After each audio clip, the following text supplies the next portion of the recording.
We need a new system. We need a new society. We need to demand that which may have sounded impossible even a few weeks ago, but is not only realizable, but an imperative necessity.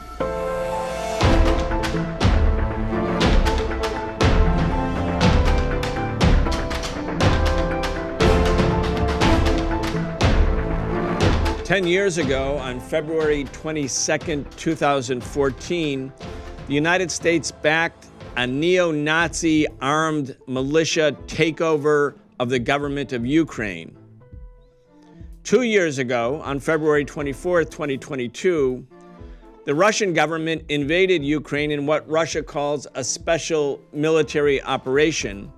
Today, we're going to talk about Ukraine, Russia, the proxy war waged by the United States that did not start 2 years ago, but in fact started 10 years ago.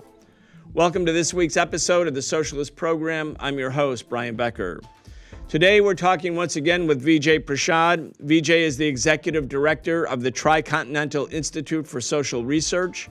He's the chief editor of Leftward Books. He's a prolific author, most recently publishing a new book with Noam Chomsky called The Withdrawal, Iraq, Libya, Afghanistan, and the Fragility of U.S. Power. Vijay Prashad, welcome back. Thanks a lot, Brian. It's great to be with you. Thank you. As I said, Vijay, this is the second anniversary of the Russian special military operation, as the Kremlin calls it. It's the 10th anniversary of a coup staged by Nazis, and I'm not using that as a rhetorical flourish. These were armed Nazi militias that toppled a democratically elected government in Ukraine, a corrupt government, certainly, but a democratically elected one. That was in 2014. At the same time, Vijay, as we're sort of noting these anniversaries, there's another war going on, the war against the people of Gaza. The United States has, for the third time in a row, vetoed a resolution that insisted that Israel stop the mass killing spree against Palestinians in Gaza. There's interconnectedness between Palestine, Gaza, and Ukraine. We're going to talk about that. There's a lot to cover. Before we do, though, I want to start with a clip. It's President Biden speaking at the United Nations. We're going to hear that clip. And then I want to play another clip by Tony Blinken, where he talks about the Middle East and Ukraine. And I want to then get your reactions. Let's start with President Biden. Note, by the way, how he looks even a year and a half ago, quite different from today. I reject the use of violence and war to conquer nations or expand borders through bloodshed, to stand against global politics of fear and coercion, to defend the sovereign rights of smaller nations as equal to those of larger ones. Okay, Vijay, they're all about defending the sovereignty of smaller nations, but I want to get your reaction. But first, let's hear Anthony Blinken talking about Ukraine and the Middle East, and then we'll get started. Let's listen. Defending Ukraine's sovereignty and territorial integrity is about much more than standing up for one nation's right to choose its own path, fundamental as that right is. It's also about protecting an international order where no nation can redraw the borders of another by force. The Trump administration, as you know, also recognized Israeli sovereignty over the Golan Heights, which Israel captured from Syria back in 1967. Will your administration, the Biden administration, continue to see the Golan Heights as part of Israel? Look, leaving aside the legalities of that question, as a practical matter, the Golan is very important to Israel's security. As long as Assad is in power in Syria, as long as Iran is present. Well, Vijay, I don't know. Go ahead. Well, the first thing I want to say is that it is actually quite stunning that you've chosen these clips to open with. The first concept I want to introduce for people is the concept of the International Division of Humanity.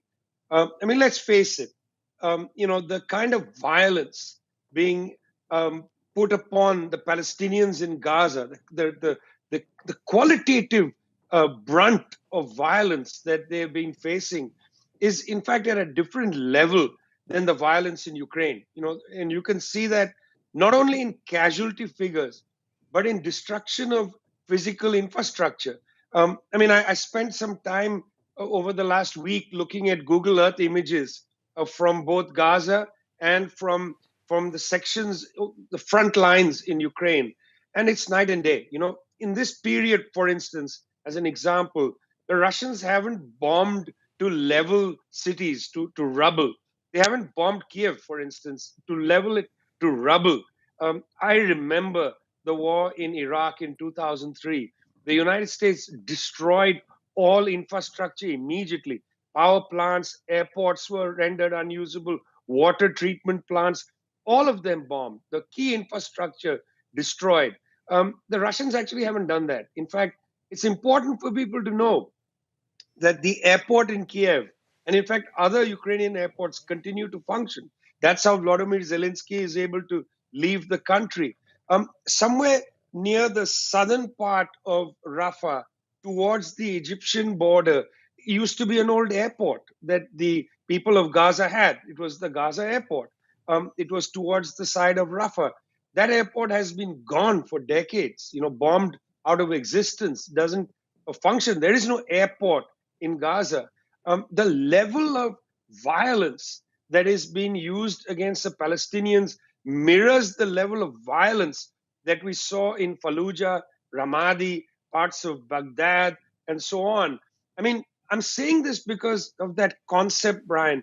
There's an international division of humanity. The outrage of Joe Biden speaking at the UN saying, the sovereignty of our country, small nations, and so on.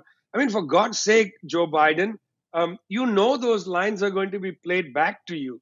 And it is ridiculous that that more of the media aren't reflecting on the tenor of those statements. There's an international division of humanity. Those principles apply to certain countries where the humanity of the people is established. The death of one Ukrainian, outrageous. The life of one Ukrainian refugee must be saved. The death of 100,000 Palestinians, 10,000 Palestinians, whatever the number ends up at, not as relevant. The question of Palestinian displacement, not as important. Here, it is very clear that both these gentlemen, Mr. Biden and his Secretary of State, Antony Blinken, effectively live with an international division of humanity consciousness. But there's something interesting in the second clip that you picked, a demonstration, an exacting demonstration by Mr. Blinken of how very quickly principle can be set aside, even in his rhetoric, and practicalities, pragmatisms, the conjunctural moment overwhelms everything. We're talking about an established issue, which is that the Golan Heights are a part of Syria. They were occupied by Israel. They are a contested territory. It is established Syrian territory held by the Israelis. Mr. Blinken doesn't actually deny that. He acknowledges that. But then the great principle of the question of sovereignty and so on, he says, we don't even need to overinterpret it. Just pick up what he's saying. There's a difference between interpreting and elaborating. He says, he acknowledges to Wolf Blitzer, he acknowledges, listen, yes, okay, we acknowledge that this Golan Heights territory is Syrian territory, but for practical reasons, for reasons of geopolitics, for reasons of Israel's military outlook, it is inconceivable that the Golan Heights can be handed back to Syria. And he puts, of course, a point of consideration, which is as long as Assad is in power in Damascus. Now, that's interesting that Mr. Blinken has said that. Is that established U.S. policy? Imagine tomorrow Mr. Assad decides, look, I've had enough. I'm going to retire, go back to my ophthalmologist, eye doctor history. I don't want to do this anymore. Imagine how stressful his job is. Okay, he decides, and somebody else becomes the president. Is it then valuable to go back to Mr. Blinken, to the US government, and say, well, I thought you said to Wolf Blitzer, established US policy. As long as Mr. Assad is there, Syria doesn't have a right to its own territory, which is occupied by Israel. Is that really what you meant? Well, no, of course, because by then they will change the goalposts and say, no, it cannot. So it's very clear. On the one side, there's an international division of humanity. How they talk about Ukraine is much different than how they talk about the Palestinians or the Iraqis or the Yemenis or whoever. And I want to make a point about Yemen, Brian, before I come back to you, which is on this point of the international division of humanity and then the provisional nature of principles. We have a principle of self-determination or of integrity of a country, except when you don't. Look at the case of Yemen. The United States has a diplomatic problem with Yemen. The diplomatic problem is the Yemenis said, we are not going to permit ships to go past our territorial waters if these ships are carrying weapons to Israel. That's what they said, and we'll attack them. Now, it's interesting that the United States, on principle, should have said, as they often say rhetorically, that we are interested in dialogue and diplomacy.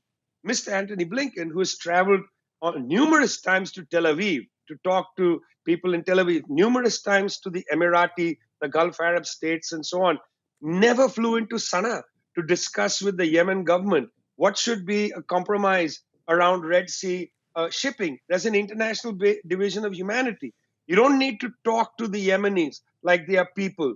You fire missiles on them like they are animals. There was no diplomacy from the United States. Why didn't even a low-level diplomat fly into Sana'a to ask the Yemenis, can we have a compromise to this? No. Immediately, you got to have military force. That is actually emblematic, Brian, of the international division of humanity. Some people you can have a diplomatic conversation with, regardless of your principles being uneven or of you withdrawing principles, but you still have a diplomatic discussion. And others, you just fire missiles. And I think people need to pay attention to that. The firing of a missile on Yemen was not a normal act of interstate relations. It is an abnormal act which the United States reserves for those whom it considers savages, whether it's the Sudanese, when Bill Clinton fired at the Al-Shifa pharmaceutical factory, or it's the Yemenis in the current situation. That's the international division of humanity. Very happy, Vijay, that you framed it that way. And in the case of Al-Shifa pharmaceutical that was bombed in Sudan, that was the largest producer of anti-malarial medicine for all of Africa, or certainly sub-Saharan Africa, one of the biggest killers in Africa. But the U.S. bombed it. They wiped it out in so-called self-defense because a U.S. embassy in Kenya was bombed by a terrorist entity. But they wiped out the pharmaceutical factory that produced anti-malarial drugs. Anyway, it is the international division of humanity. I'm so glad you framed it that way. And just for our audience that may be younger, newer, maybe watching the show for the first time, the Golan Heights was part of Syria, and the Israelis seized it in June 1967 in an act of war, in an act of aggressive war. They seized the West Bank. That's how the West Bank became, quote, occupied. They seized Gaza. They seized a big part of Egypt. There are many, many, many UN resolutions condemning this occupation.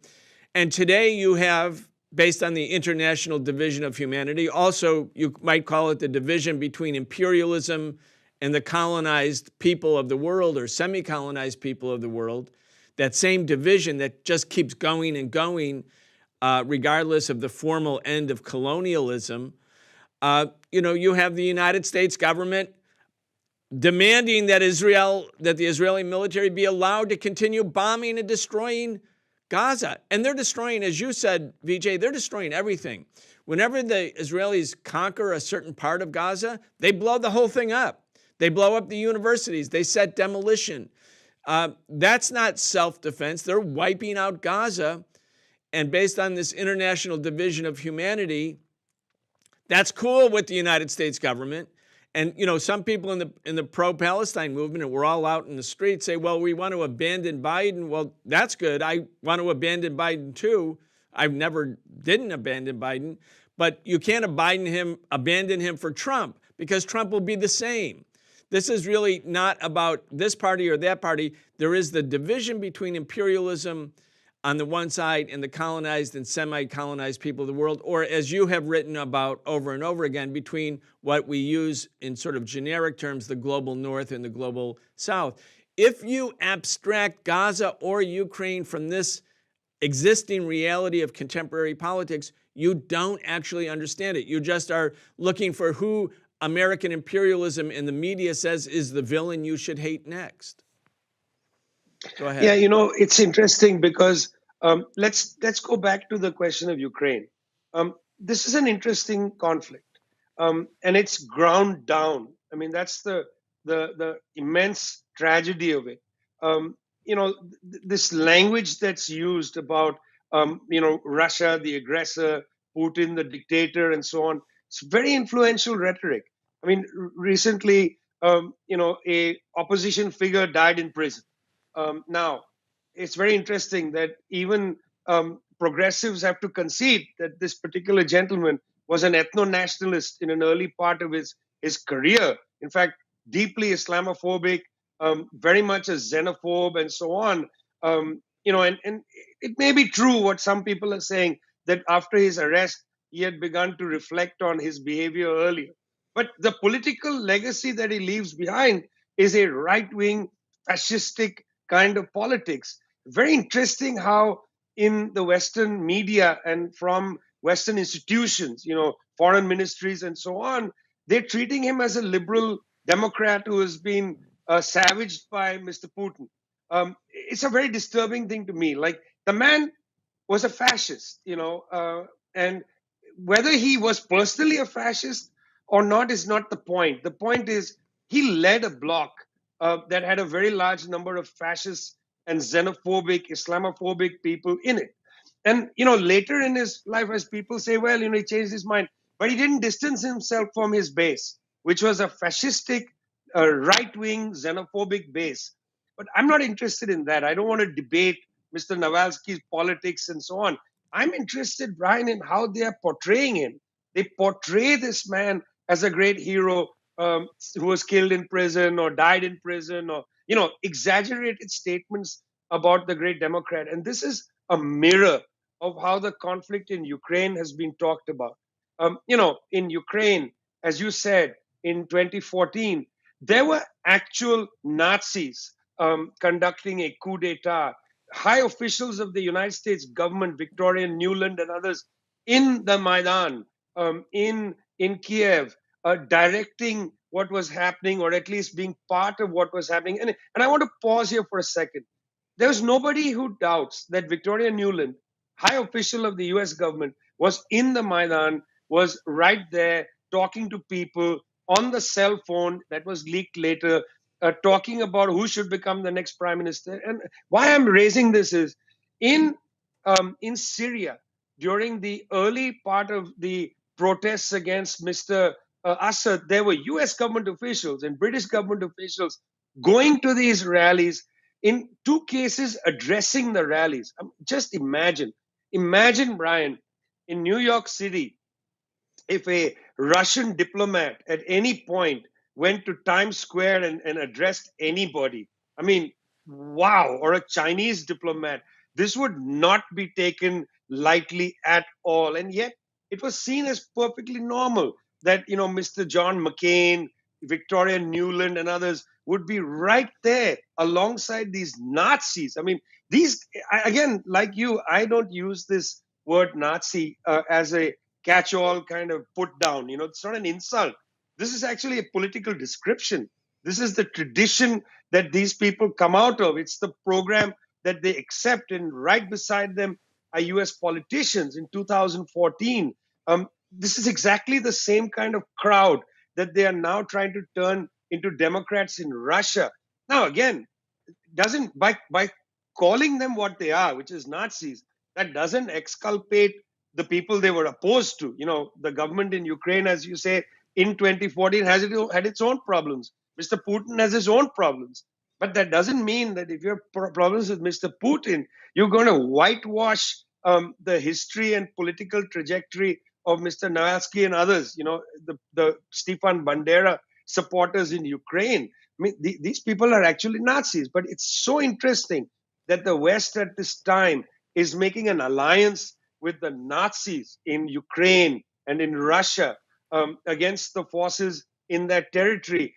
It is so interesting. And I think I don't want to make a judgment about this, but I would very much like people in the United States and Britain and so on to reflect on this. That, you need to recognize that Viktor Navalny was not a democratic liberal, even a right-wing liberal.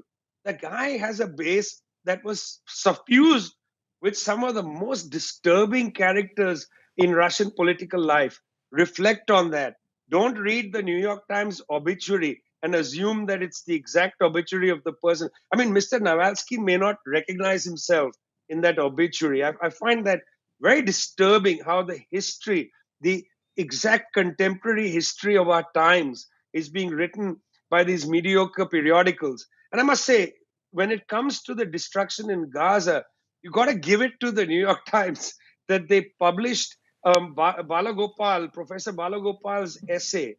He is a professor at MIT, Brian, but he's also the UN Special Rapporteur on adequate housing. And he wrote a very strong piece on Gaza, where he called what is happening in Gaza domicide. He said 80% of the housing north of Wadi Gaza has been destroyed. And in all of Gaza, 60%. And then he makes a point which is really quite important. He says the bombing by the Israelis in Gaza is worse than the Allied bombardment of Dresden.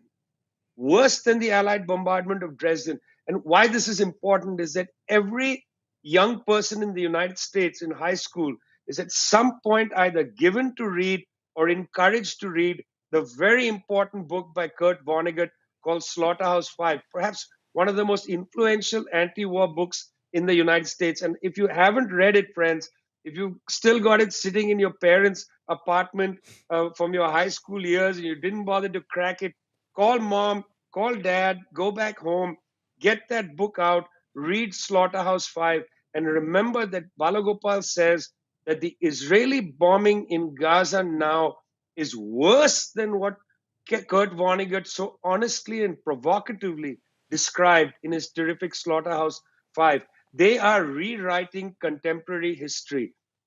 And somehow they're getting away with it. We can't let them get away with it. No, very good point. And Vonnegut was a prisoner of war there in Dresden. And so he comes up after the firebombing, which was basically just an experiment, and the whole city is gone and completely incinerated. While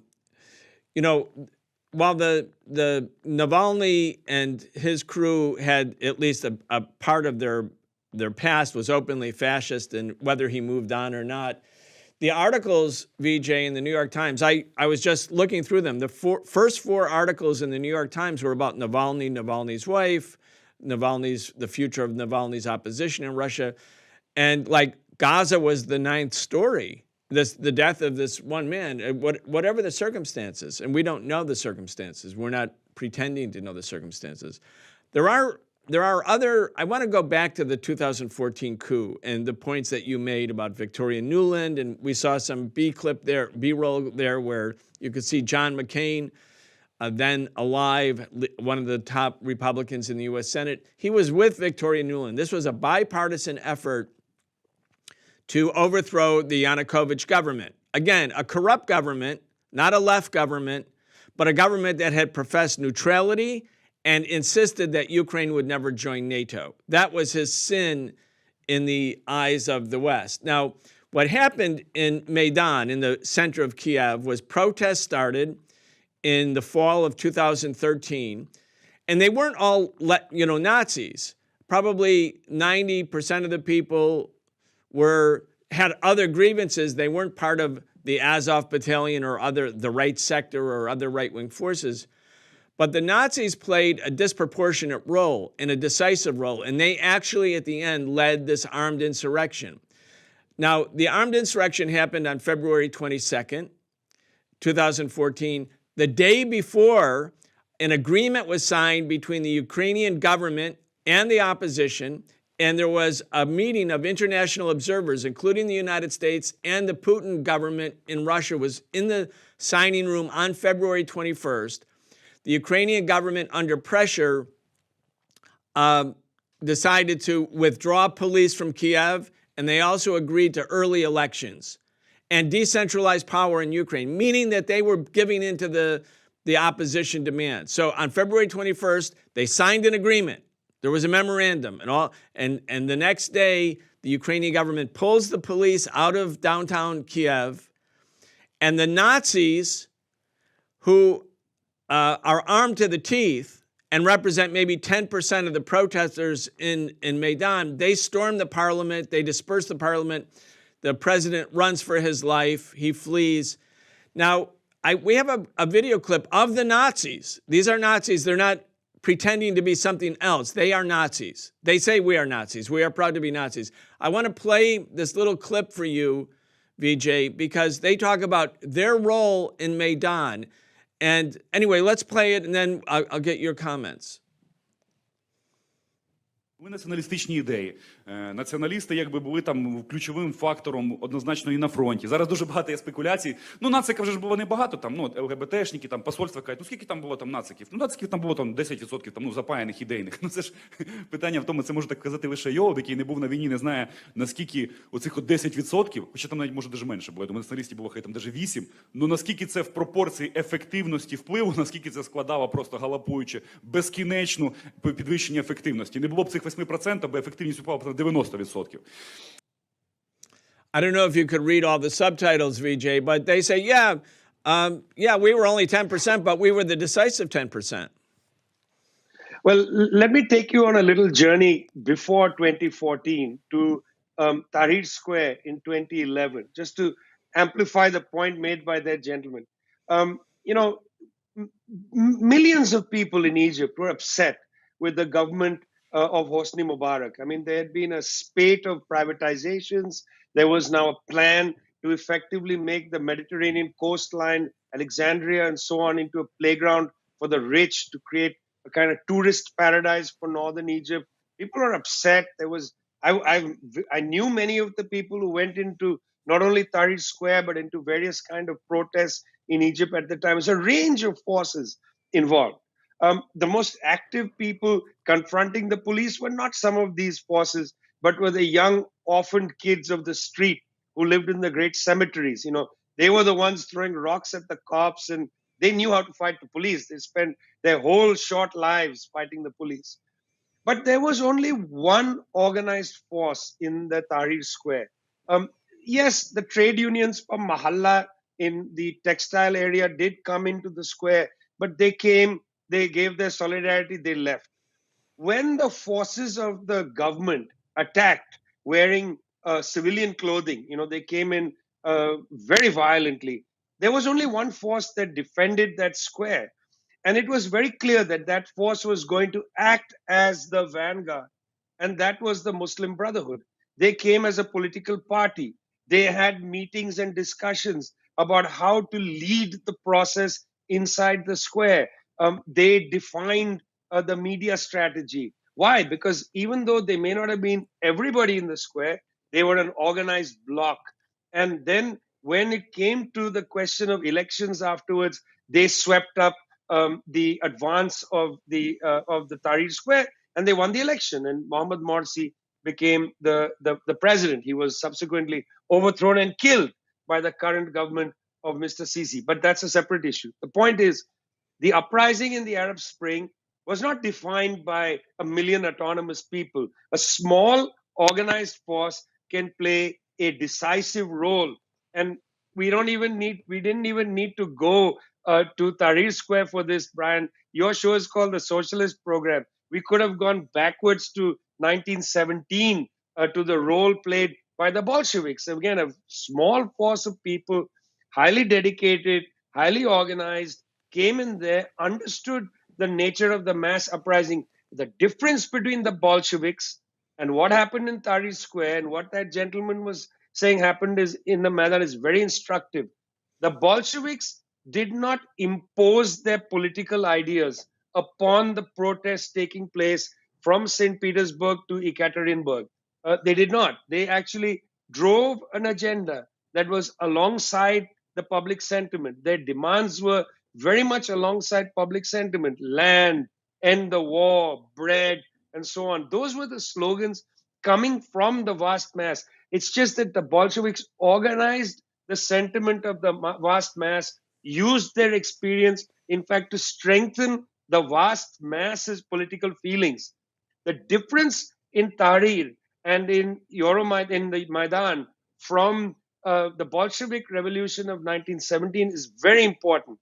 In both Tahrir Square and in the Maidan, a small organized force, whether it's 10%, and I think he was being a little ingenuous to himself. I think there were more than 10% in that square, but nonetheless, whether it's 10, 12, 15, doesn't matter. The point is a small section, the Nazi element in Ukraine and the Muslim Brotherhood in Egypt, they imposed their politics on the masses of people. In the case of Tahrir Square and in Egypt more generally, the Muslim Brotherhood imposed their politics. They said this mass uprising is a good moment for us to impose our politics of piety on the society. So Mr. Morsi comes in and imposes an agenda of piousness upon people. That was not what they were protesting about. In other words, unlike the Bolsheviks, they had an imposition of their own ideology on the mass struggle. And the same thing in Ukraine. You're right. There were other forces in the Maidan. There were some maybe genuine liberals. There were also people of the left in the Maidan. I had friends who participated in it and so on. But they did not define the Maidan. And the force that basically helped shape the politics once the Maidan became effective, once the coup happened, that force imposes their politics on the country. It's not that they have the generosity of spirit to reflect the wide nature of the struggle or where people are in this, at what level they are in at that point. They put their politics on top of the country. And that was the Banderaism. I mean, that is why you started seeing more and more laws banning Russian speech and so on. That is the imposition of this fascistic, anti-democratic spirited Nazi element that was very much anti-Russian, that imposed their politics on everybody. So he's right. It's, of course, nobody ever says there's 100% Nazis. That's ridiculous. Neither of us have ever said anything like that. But what I will say is that small organized forces can disproportionately play a role in an event like this, in a spontaneous outburst. The test of how you measure the politics is how this small force behaves as a vanguard in terms of everybody else. And in the case of Egypt and in Ukraine, this small vanguard, the Muslim Brotherhood and the Banderaites and other neo-Nazis, imposed their narrow views on the public, something that the Bolsheviks never did in 1917 onwards. There's the leadership in the square in Maidan 10 years ago that were protesting the Yanukovych government. And again, as you said, there were liberals, there were people, some on the left, mainly representing the western part of Ukraine, meaning the non-Russian speaking part of Ukraine, and Ukraine is very divided linguistically. But you have this leadership that's fascist and that's armed, and so they can be decisive, as the Nazis who we listen to, or if you could read subtitles if you're watching the show, they say it explicitly. We were decisive. Now, there's another leadership behind the protests, and that's the U.S. government in the EU. And you mentioned Victoria Nuland, and we saw the picture of John McCain in Maidan, in Ukraine. Now, I want to play another clip. It's the famous call between Victoria Nuland and the U.S. ambassador to Kiev, to Ukraine. This is right before the fascist coup, right before the government is toppled. And you hear Victoria Nuland talking about who the new government is going to be.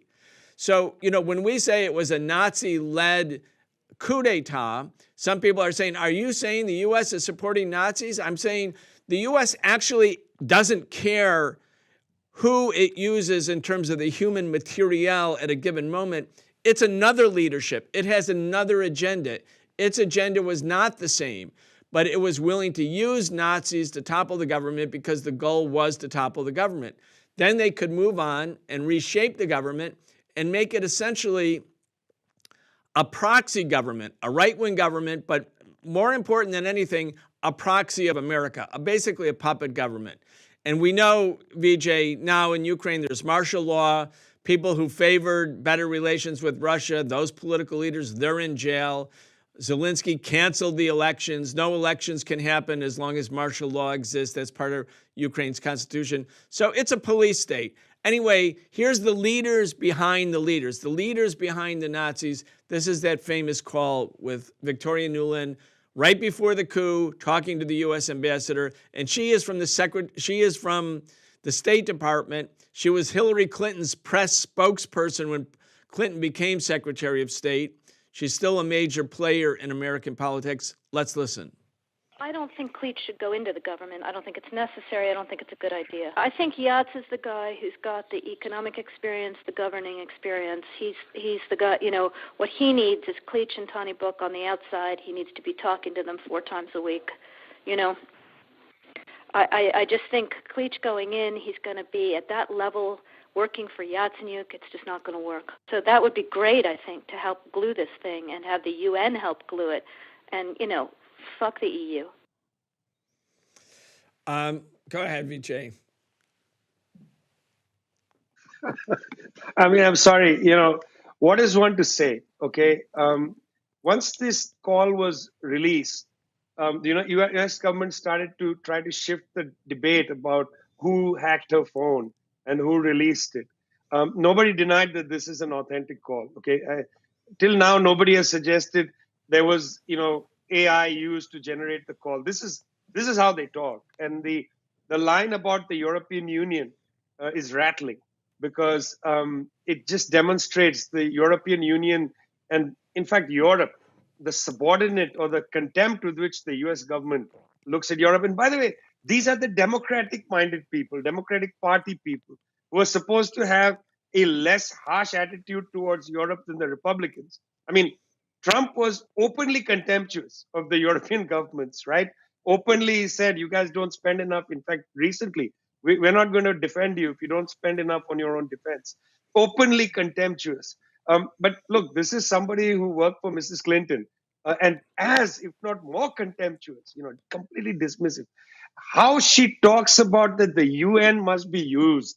I mean, I remember talking to friends who work in the United Nations Secretariat, the cringe. The whole building shuddered when they listened to that tape because it's true. I have a story told to me by Boutros Ghali, who was a one-term Secretary General at the United Nations. Boutros Ghali said that, after the United States said that he would not have a second term, he was quite upset. He was a distinguished Egyptian diplomat. He had a very tough brief, Brian. I know people are down on Boutros Ghali, but he became the Secretary General when the Soviet Union collapsed. He had to deal with an immense, push by the US to go and destroy Iraq in 91 and so on. He had a very difficult brief. I actually feel for him. He was an old Nasserite in a difficult position. But what he said was after the US government had told him that he was not going to be the Secretary General again, they dismissed him. Madeleine Albright, then the US ambassador to the UN, came to lunch in his house in Boutros Ghali's beautiful apartment in New York and said to him there, can you help me? What should I do next with my career? And I remember hearing this story thinking, my God, both the contempt that the United States high officials have for others and then the blindness about their contempt, the fact that having dismissed Boutros Ghali like a servant, you then go and ask him, can you give me some career advice?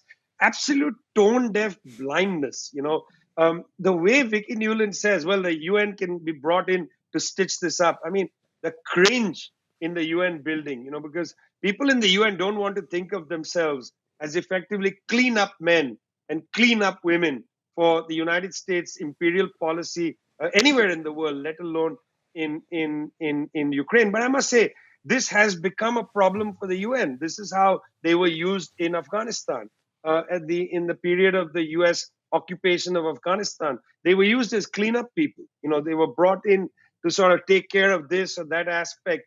US error, they come in, to clean up afterwards. But the really key part in that leaked messages, what comes before, the contempt for the EU, European Union, and this sort of cringe-worthy statement about the UN. And that's the key part, the part that comes before, where, Victoria Nuland is actually, and you're quite right, the neo-Nazis or the Nazi element were the foot soldiers.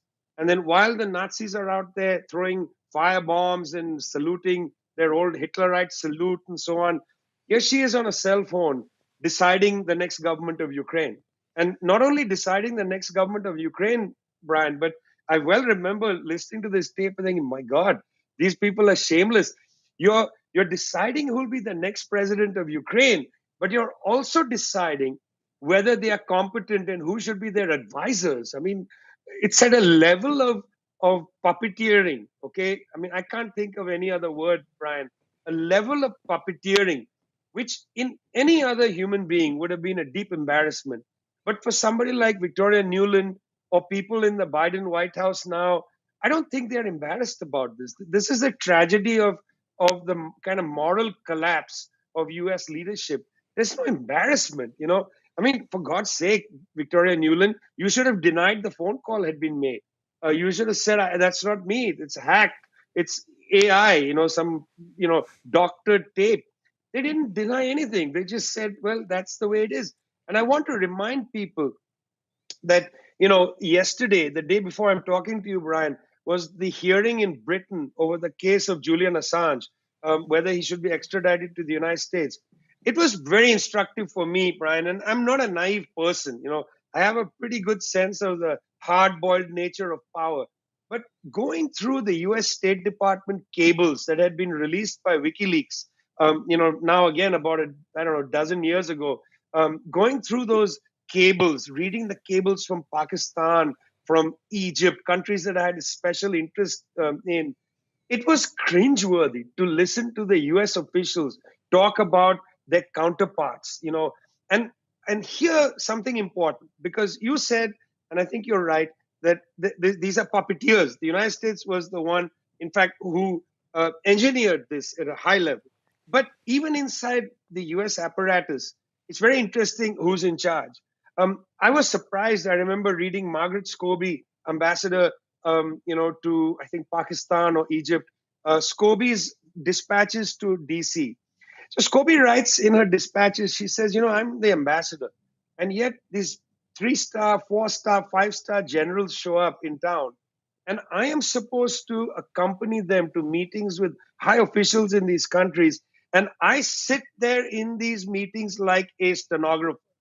That's a high US ambassador writing that. And why I want to put this in there is even within the confines of the US government, there's a hierarchy. You don't have, Victoria Nuland is not just a diplomat. She's a military diplomat.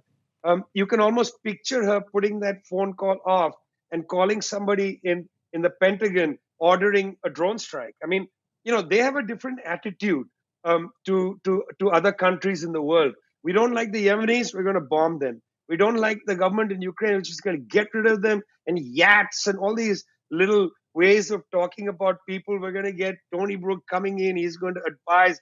He'll suffocate this fellow, keep him in check. Meanwhile, if there's a problem, we're just going to yank the Nazis back onto the street, create more commotion and chaos. It's no surprise that we use terms like hybrid war, information war, and so on. These things are real. They are not the paranoid fictions of a ranter. This is how history actually happens, fellas. I'm sorry to say so. I'm sorry to bring this news to you. But history doesn't happen by, decent people with using reason and the power of persuasion to convince each other of this or that position. Unfortunately, Noam Chomsky is right. The US government increasingly acts like the Godfather. If you don't follow orders, we're going to whack you. We're going to threaten to whack you in order to give you a little space to discipline yourself, to stop defying us, to obey us. But if you continue your defiance, if you continue your disobedience, we're going to whack you because we are the Godfather. The first time Chomsky used that expression, I was like a little skeptical of it. I thought, well, it's a little too cute. But you think about it, Brian, it's obviously not, he's not making an institutional point. This is not a sociological observation, right? He's not defining the US government is not like the mafia sociologically or institutionally. This is a point about a culture, about how people behave. And listening to Vicky Newland, it's important we don't get stuck with what she's saying about whom. You got to also read the culture of that phone call, the Godfather mafia attitude behind it. I picked that guy. That guy's going to be obedient to me. And if he's disobedient, let's call the Nazis and let's whack him. And that guy, Yats is the guy, she said. That's Yatsenyuk. And he did become the prime minister shortly thereafter. So they knew exactly what they were doing, a Western, U.S.-trained economist. I want to play a couple more video clips because, you know, now we have 10 years to look back on for the coup, 2 years to look back on from the war. We've learned a lot. So we have the leaders behind the leaders. There's the Nazi leaders in Ukraine. Behind them is Victoria Nuland, the big leaders, the imperialists. And as you're saying, she's a military diplomat. In other words, it's really the military state. Some people call it the deep state, whatever. It's the state. It's the state of U.S. imperialism and its inner workings and how it sees the world and functions. And we get this brief glimpse into how they really are thinking and talking. Then there's another group of leaders who are the capitalists, like Larry Fink, for instance, billionaire, pundit, BlackRock. He's talking about what things were like right after the Russians decided enough is enough. We're not going to allow Ukraine to be brought into NATO. Russia had amassed hundreds of thousands of troops.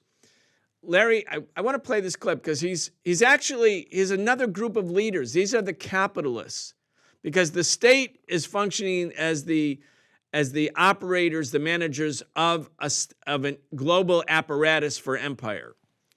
But the capitalists actually know about that apparatus, but they mainly care about profit.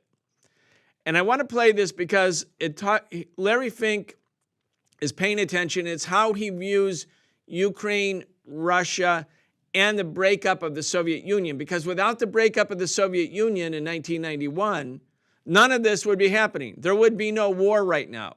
It was the dissolution of the Union of Soviet Socialist Republics, of which Russia was the biggest and Ukraine was the second biggest. Without that event, this would not be happening. Let's listen to Larry Fink, and then I want to get your thoughts. Since 1990, with the dismemberment of the Soviet Union, the world benefited from this incredible peace dividend. Absolutely. And this peace dividend created opportunities for American firms worldwide. We expanded globally. Right. We were able to expand and build and do amazing things, and as did other countries were able to do that. But also importantly, we raised the standard of living for the entire world. That peace dividend is now over. Well, it's not a peace dividend that Larry Fink is worried about. That's sort of like hippy-dippy peace talk. He's talking about the expanding business opportunities and the fact that after the collapse of the Soviet Union, the U.S. was basically took all of Russia's allies in Eastern and Central Europe and incorporated them into an American sphere of influence under a U.S. military alliance called NATO. But that opened up the door for American corporations, and not simply in Europe, but also in the southern republics of the former Soviet Union and, of course, in Russia itself. And Larry Fink is saying that era, that great era, which he calls a peace dividend, which might be called the capitalist dividend, that era has come to an end with Russia's invasion. And I agree in one way, not with Larry Fink, but his assessment that Russia's invasion actually does demarcate the end of one era and the beginning of another era. We don't know. The new era has been given different names. We can talk about that. We don't really know what its outcome is because we're still living in the beginning stages of it. But I want to talk to you about that, and then we'll actually have a couple more clips.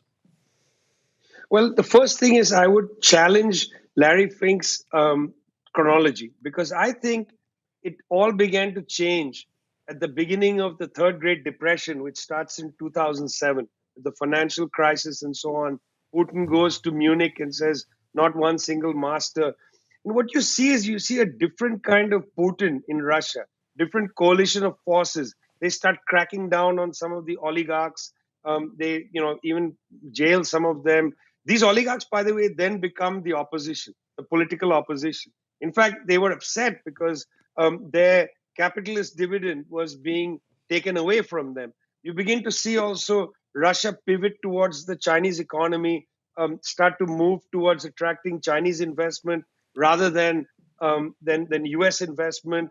Central Asian countries, the former, as you said, southern republics of the USSR, a move towards the Belt and Road Initiative from 2012-13, once it's established formally in 2013. And you begin to see Larry Fink's billions in BlackRock finding a contest that now Chinese investment firms are entering, Russian investment firms, many of them state firms seized back from the oligarchs start to intervene. And that's the beginning of the contest. It's very interesting. When the war broke out in 2022, Mr. Fink, Larry Fink himself, started a direct and open relationship with Vladimir Zelensky. He goes and meets Mr. Zelensky in Kiev. They have a series of meetings. In November 2022, BlackRock, mind you, and the Ukrainian government signed a memorandum of understanding, which was not much discussed in the Western media, but it was put up on the Ministry of Economy in Ukrainian government on their website. They have a memorandum of understanding where BlackRock says it'll underwrite the entry of Wall Street to invest in Ukraine. Then Mr. Fink, in I think early January of 2023, goes to Davos, to the World Economic Forum, makes a speech at Davos, talks about the immense economic opportunities of rebuilding in Ukraine and so on, becomes a major ally of Mr. Zelensky. In fact, I would say a kind of Wall Street diplomat for Ukraine, if there were a position like that, would be Larry Fink. They are interested partly, Brian, in pushing back against the entry of Chinese and to some smaller extent Russian capital into these territories which they had thought was their own. This is the problem they are facing in countries like Hungary, Poland, and so on, big economies, where they had a free run, for a period. But now they are facing a contest to domestic capitals that want themselves to have a privileged role. I mean, Viktor Orban is not a creature of international capital as much as he is of the emerging new capital in his own country. Small Hungarian capitals emerging, able to underwrite Mr. Orban's nationalism. A nationalism of the kind of somebody like Orban, it's not just an ideological thing. They use terms like populism and so on. No, you got to look underneath that. He is actually lifted up by a set of Hungarian capitalists who know very well that they cannot compete with BlackRock and so on, and they are seeking forms of protection. This is strange. This is not import substitution, industrialization of the 1950s, the sort of thing written about by Raoul Prebisch, the first Secretary General of the UN Conference on Trade and Development. This is a different kind of right-wing protectionism, but non-protectionism. Some of it not protectionism. India, where Mr. Adani is a close partner of Mr. Modi. Mr. Adani, the big giant billionaire, owner of the Adani Group, who owns ports in Israel and in Greece and so on. Mr. Adani is using India's power to gain mercantilist advantage over other business people outside India's borders. So, this is part of what Mr. Fink is contesting. Firms like BlackRock want to find new markets. And my God, this war provided him with a great opportunity to appear not like a predatory capitalist, but as a great diplomat and a great Democrat. And he comes out there and says, we will help rebuild Ukraine. But come on, Larry. I mean, we've been through this dance before. I mean, Larry, you are not interested in rebuilding Ukraine. You are interested in BlackRock, perhaps using Ukraine a little bit like the Bush administration wanted to use Iraq. Remember, Iraq was to be the laboratory for a kind of neoliberal state in the Arab world. For NATO and the Gulf Arab countries, Libya was to be a laboratory. They said, we want to make Kuwait on the Mediterranean, and now for Mr. Fink, Ukraine, a laboratory for a neoliberal Eastern Europe, clawed back from Chinese capital and Russian capital. But it's not going to work. It didn't work in Iraq. It didn't work in Libya. And I very much doubt that Mr. Fink, even if he makes investments, is making long-term investments to develop Ukraine. These are going to be predatory investments because guess what, guys? BlackRock, that is a predatory firm. That is not a firm that makes long-term productive investments that improve people's lives. When we think about war, Vijay, we think a lot of times about the geostrategic positioning, competition, maneuvering, jockeying. But it's so helpful that you're framing this properly, that behind the war, this war and these wars, are class interests. And in the case of Larry Fink and the other capitalists, they are seeing geostrategic politics sort of with one thing in mind, which is how to strengthen their own market position, their own share, to take somebody else's market. And these contemporary wars are, as Lenin pointed out, the wars at least waged by the Western capitalist powers and Japan, wars about division and redivision of markets. And clearly, I think you're absolutely right. And this is what's missing in a lot of political analysis, is the class viewpoint. We are the socialist program. We're working out of a Marxist framework. So for us, we see, as Marx saw, that beneath the language, the speeches, the ideologies and philosophies of different political players, there are class interests. There are real class interests, the interests of the capitalists in the case of Larry Fink. Here's an article from yesterday talking about class interests, Vijay, because Biden is having trouble selling the new bill through Congress, through the House of Representatives, to give another $60 billion to Ukraine. The article, the headline is very revealing. It says, Biden wants people to know most of the money he's seeking for Ukraine will be spent in the United States. And then you read the first paragraph, and it turns out that 40 of the $60 billion, 40 will never leave the United States. It's all for U.S. weapons manufacturers. And then they talk about this factory in New Jersey and this factory in Ohio and this factory. This is a jobs program, an inefficient jobs program, because producing missiles and the weapons of mass destruction are capital intensive. They're not labor intensive. They don't need that many workers. But they make a lot of money because it's guaranteed profits. And if we think also about these wars and take away the element, the class interests of the American capitalists who benefit from war, who see even the war in Gaza, what are they really thinking? They're thinking like, Israel's using up all of its bombs and missiles. That means they're going to buy more of them. And where are they going to come from? They're going to come from us. The American taxpayers are going to subsidize them through, quote, aid to Israel. But that, too, will be money that much of it will never leave the United States. Again, these are rich men's war. That's not rhetoric. That's not rhetoric. That's actually reflective of the class nature of this imperial system.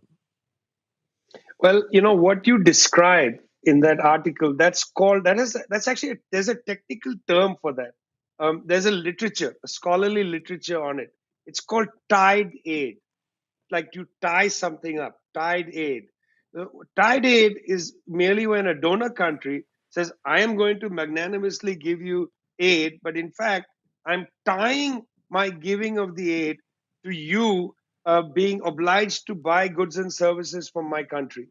The OECD, the Organization of Economic Cooperation and Development, this is a body based in Europe of the advanced industrial countries, the OECD countries. The OECD has published a series of reports, Brian.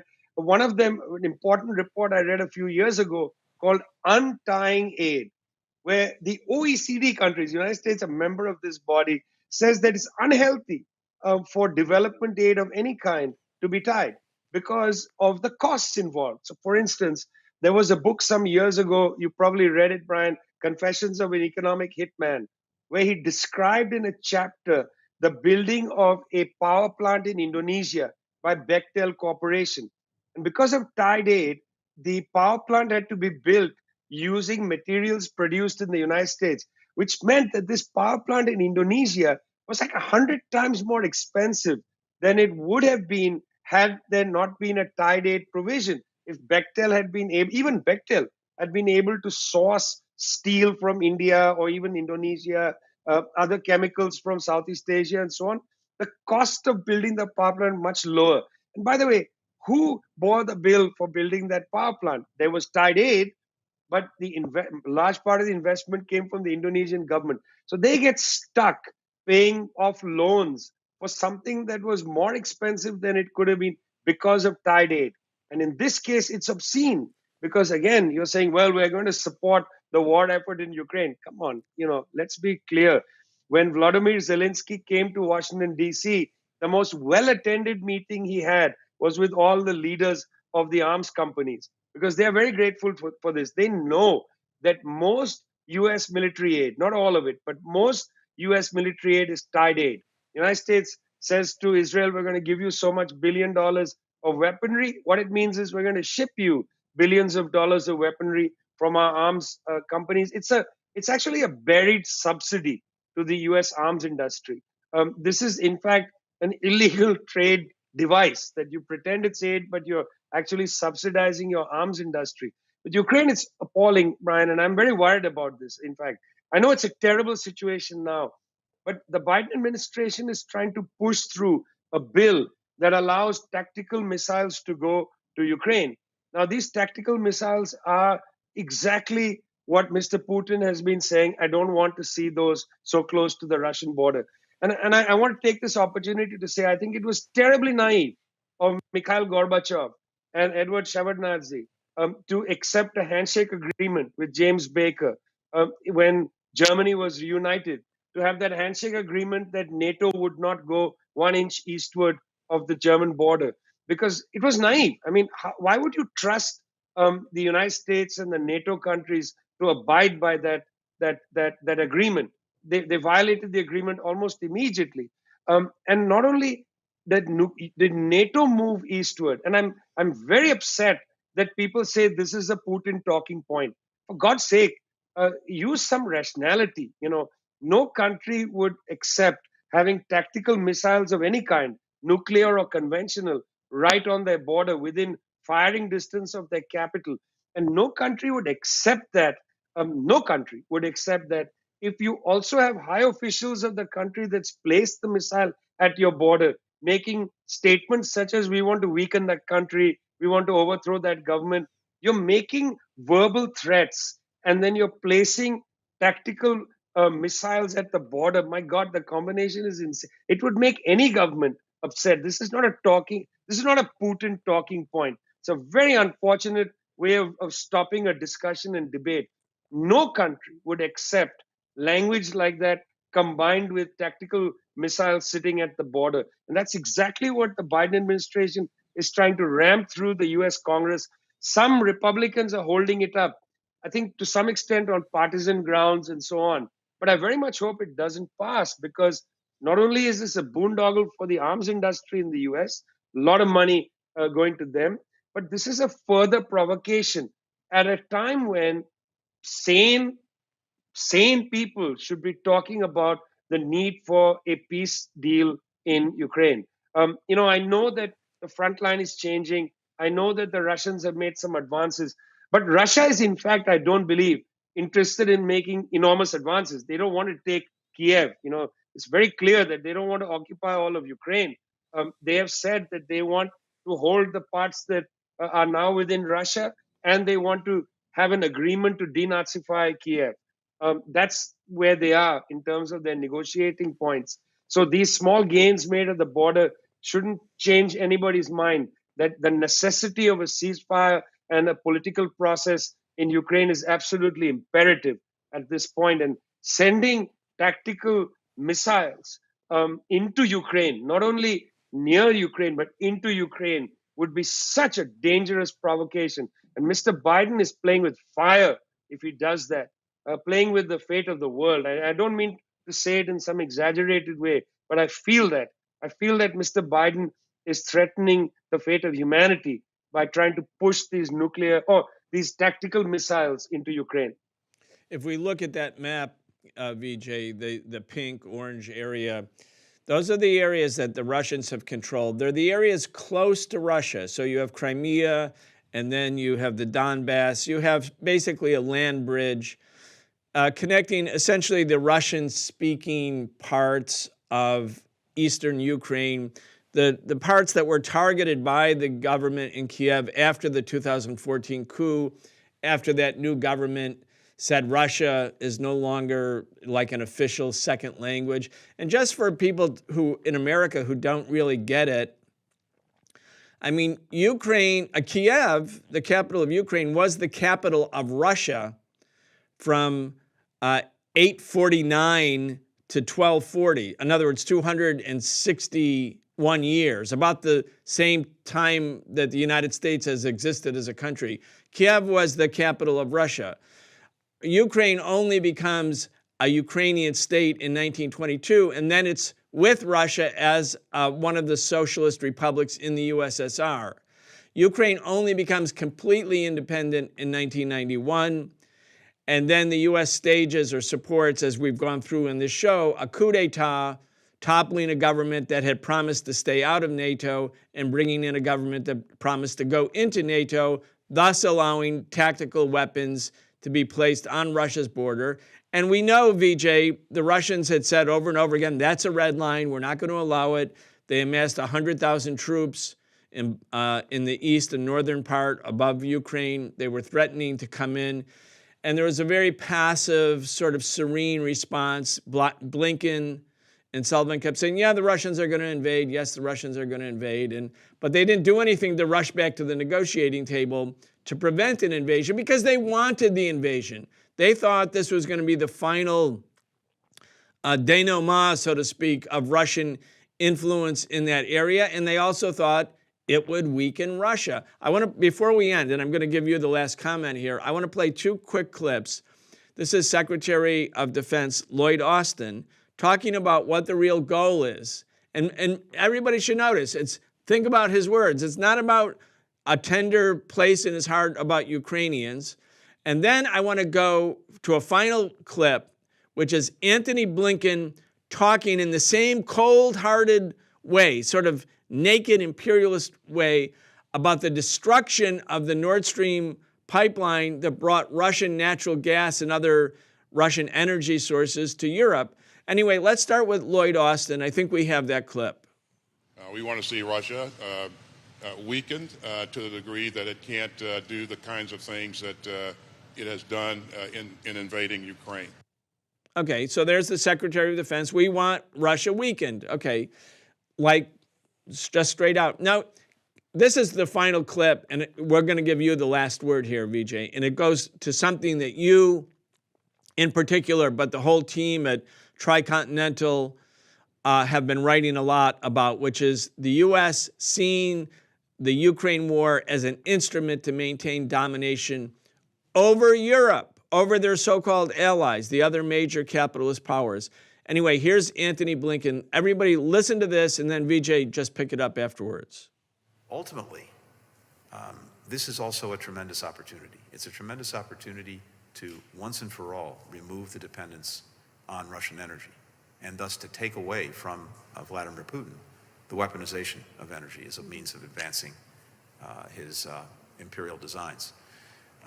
That's very significant, and that offers tremendous strategic opportunity for the years to come. He's talking, Vijay, about a terrorist bombing of a pipeline that is supplying all of Europe with that which Europe needs to heat its homes. He was like, well, look, great strategic opening. Anyway, you get the last word. Well, let's pause with his use of the word weaponize. Historically, at least in the last 50 years, the United States has weaponized finance systems. The entire sanctions policy against 20, 30 countries around the world is a weaponizing of what? Of finance, weaponizing of the SWIFT system, which should be inviolable. The United States has weaponized the digital infrastructure, just cut off countries from access to the internet, slowed down internet times and so on, because 10 out of the 13 DNS root servers go through the United States. Weaponization of normal policies of life is a familiar thing with the United States government. Has Russia weaponized energy? Well, of course, it's a major power. It has played games with energy. Let's not deny it. India weaponizes the fact that Nepal is landlocked. Every time there's a conflict between India and Nepal, they shut the border down. Countries do this thing to each other. You can deal with it. That's why we have diplomacy. Diplomacy is the art of dealing with the exaggerated response of one country to the other. But what we're seeing now from the United States government is actually worse than the weaponization of energy. What the US government has done is they have made Europe reliant upon liquefied natural gas from the United States. And I want people to think about this. Europe used to get its natural gas to a great extent from Russia through the pipelines, land pipelines, and Nord Stream 2. Also land pipelines going through Ukraine. This was cheaper and, by the way, better for the environment because you're just piping natural gas through pipelines. When you liquefy natural gas, you have to convert a gas into a solid, carry it across the Atlantic on a ship, get it off the ship in Hamburg and Rotterdam and so on, put it back into the gaseous state, all of this requiring an immense amount of energy, and then pipe it into people's homes. It's more expensive and it's worse for the planet. And here you have Mr. Blinken, a government which supposedly is worried about the environmental catastrophe, basically subordinating Europe to the energy provision from the United States, where there is no pipeline across the Atlantic Ocean. And I don't think at the present moment we have the capacity to build a pipeline like that. And it would be incredibly dangerous to build an under-ocean pipeline of that length to send natural gas. You don't have that. And it would be so expensive. It is actually practical for Europe to rely on Russian natural gas. That's a practicality. You can negotiate the details. These are grown countries.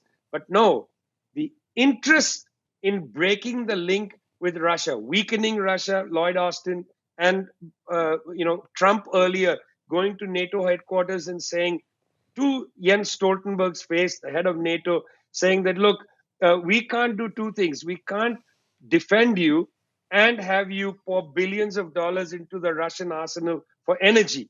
We can either defend you or you can be reliant on Russian energy. That's what Trump said to Jens Stoltenberg. It's always puzzled me when people say he's pro-Russia. Don't get it from his actual diplomatic dealings with Russia. But the point is here very clear.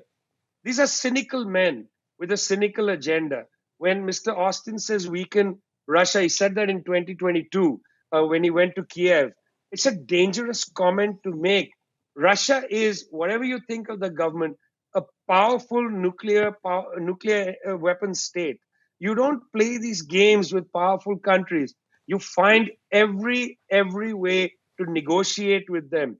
You don't fear the subordination of Europe to Russia and China and think the antidote to that subordination is accelerate a conflict with Ukraine and bring us close to planetary annihilation. And that's precisely what Biden has done, precisely what Austin and Blinken have done. They have played essentially high-stakes poker with the world, the fate of the world. And that's where we are. And I very much hope that after the second anniversary of the Russian entry into Ukraine, the invasion, joint military operation, whatever they call it, looks like an invasion to me. After 2 years of this, I very much hope that sane people will call for a ceasefire, a political negotiation, a discussion that will leave everybody with something of dignity as they live close to each other. Frankly, Ukraine cannot be moved to live in the Midwest somewhere. It has to live next to Russia. The Ukrainian people are going to have some agreement and understanding with the people of Russia. It's better they start that discussion now than let this degenerate further, that they become permanent adversaries with their neighbors. And Vijay, undoubtedly, the people in Ukraine want to end the war. Zelensky and his team and the American arms manufacturers and Biden And most of the Republicans want to keep it going. I saw articles recently where the U.S. government says their main concern is that Ukrainians are becoming casualty averse, meaning they don't want their sons to die in this disgusting, terrible, meat-grinding kind of war. Obviously, Ukraine won't win. Obviously, there needs to be a negotiated end to the war. We've been saying from the beginning a negotiated solution was at hand prior to the conflict, prior to Russia's invasion of Ukraine. The U.S. scuttled it.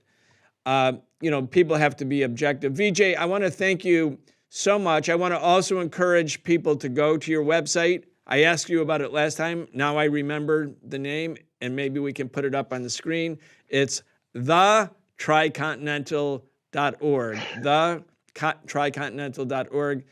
Vijay Prashad, thank you so much. Thanks a lot, Brian. Anytime.